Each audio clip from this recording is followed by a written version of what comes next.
You indicated last week that you would like to call your mom as a witness, Dawn Woods. You were provided with notice that the state would not be assisting with that in any way. You indicated when that was said that if you wanted your mom to testify, she would obey you and she would be here. So I trust that you've made arrangements for her to be here. Are you going to call Dawn Woods as a witness this morning and specifically now?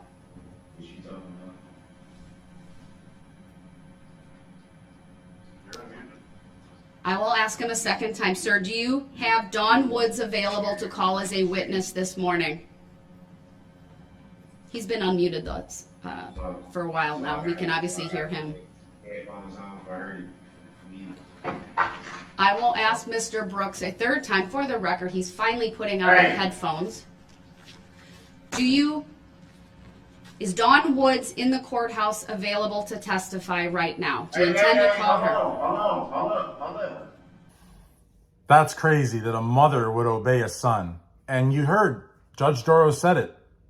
Quote, you indicated that your mother would obey you, end quote. And Darrell didn't object. Darrell didn't say, I didn't say that. You know, it's crazy to me, but, you know, the judge's characterization is pretty accurate. I mean, you know, he even said it. You know, if I tell her to come, she's going to come. I mean, it's like thug life all the way. You know, beats his child's mother, grooms her, beats her, stalks her, terrorizes her, and orders around his mom. What's interesting, though, is we don't see that with Dr. Mary Edwards. I don't see that relationship there. I see a picture from, you know, probably 30 years ago when he was a little kid with her, and maybe that's the only picture they have because that's the only picture I've seen. Maybe that's the only picture that's been leaked to the press. But I don't see him having that relationship with Dr. Mary. And she's a doctor in divinity from a P.O. Box school in Florida. So her credentials are, you know, they're real, you know. I mean, I don't know where she went to seminary. Maybe she went to, I don't know. But the reality of the matter is that comment by the judge coupled with his comments, you know, I heard people say, oh, you know, the only reason Darrell lived in the driveway is because he had a restraining order on a family member that lived inside the house. Maybe, maybe not. Maybe, maybe not.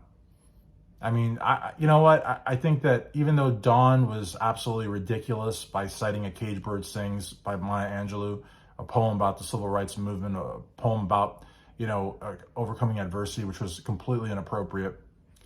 I do think that Dawn probably was scared of her son. So I don't think that, you know, the only reason that he had to sleep outside in the car was because of the restraining order with the family member in the house. I don't think Dawn particularly wanted him close to her at all. You know what I mean?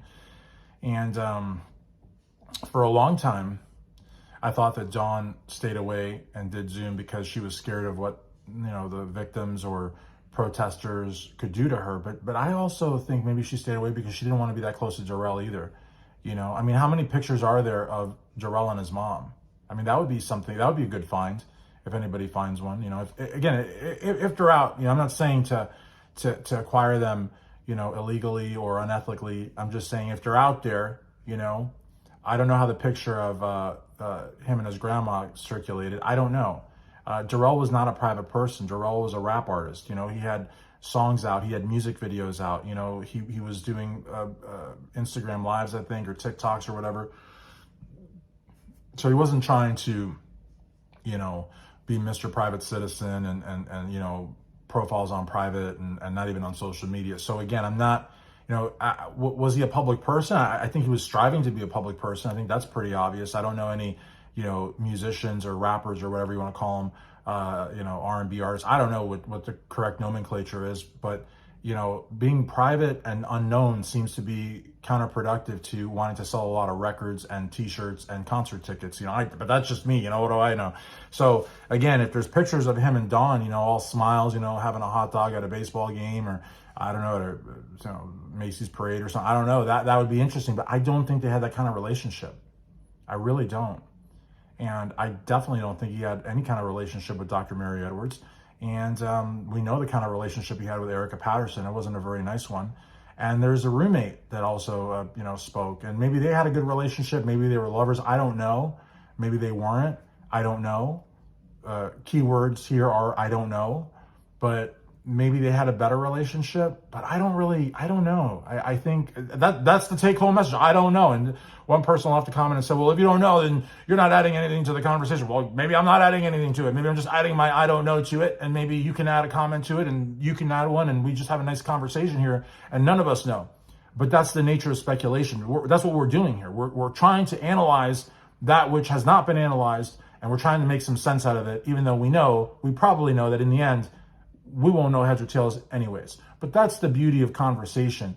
And so I love comments like those because they make me want to make videos more. Like the people that say, don't say smash that like button. It makes me want to say smash that like button. Or the people that say, stop giving Judge Darrell 97%. How many times are you going to give Judge Darrell 97%? It's annoying. I give Judge Darrell 97%. I'm not doing it to push your buttons or your buttons. I'm doing it because I love making videos and I love being in the I don't know and talking about it with other people also in the I don't know. It's fun. It's a nice thing to do. I enjoy it. I prefer it to watching, Netflix, although I do like Netflix and I do like Hulu also. And I'm just a huge, huge fan of NYPD Blue. I've watched the whole 12 seasons and I'm back to season 3. I just love NYPD. And it comes from a deep-seated, in the 90s, I would always miss it because I would fall asleep. And then later, I would always try to find it on YouTube for free, and I couldn't. And then I always wished Netflix had it, and they never did. So now it's just like I'm rewatching it for all those times I couldn't. You know what I mean? But enough about that. The point is that Andy Sipowicz is God. He's just God. And so is Jimmy Smits. But really, what we're talking about here is the fact that I don't think that Darrell Brooks Jr. had that relationship with Dr. Mary Edwards. I think he probably had a pretty horrible relationship with Dawn. I think Dawn was probably terrified of him, actually. And loved him, I'm sure. Obviously, she cried, and that's real. And she cried for some local news stations, and that's real. And she thought it appropriate to read Maya Angelou's poem, which a lot of people believe was a defense of her son in some capacity. Not for the crime that he committed, but because in her mind, she feels that a certain level of empathy is due because Darrell has, depression issues and I don't know what other, psychiatric issues he may or may not have. But it really is it was very inappropriate of her to read that poem. But it's understandable that she would cry and that her son, going to prison forever. But again, I don't think that they had that good of a relationship. And I do think that he slept out in the car for a reason besides the restraining order of the loved one in the home. And I think the fact that, when the judge said that Dawn obeys him, any son with any level of integrity and decency would say, no, I don't obey. I don't tell my parents what to do. She will come because she loves me. She will come because she wants to be by my side, but she will not obey me. He didn't do that. And even in open court, when he was able to speak freely, he said, if I tell her to come, she gonna come. Don't worry about that. That's not even an issue or something like that. Referring to his mom almost as if she were an employee of his or worse.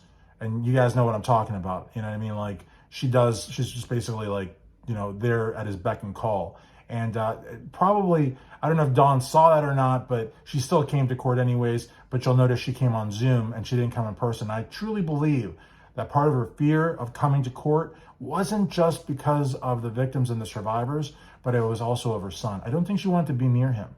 I think that Dawn is probably, and she will probably deny it, and maybe she might even sue me for this. I don't know. Although you can't sue someone for an opinion, and that's exactly what I have right now is an opinion. I've said I don't know how many times, but even if she did, I just don't think they had a good relationship. And I would think that any of us, even Brooks family members, would be hard pressed to find photos of adult Darrell Brooks Jr. with mom, all smiles and hugs and kisses, because I don't think that Darrell Brooks Jr. was capable of that. I think the only things in life that brought him pleasure were carnal things, money, and popularity and basically vanity is what made him happy. I don't think that he was a tender person with anyone. I don't think he was tender with Erica. I mean, he beat her up, for crying out loud. I don't think he was tender with another family member that he tried to shoot at. I don't think that he was tender with his mom, who apparently obeys him and will come when he calls her. The only person, I don't think he was tender with Dr. Mary Edwards.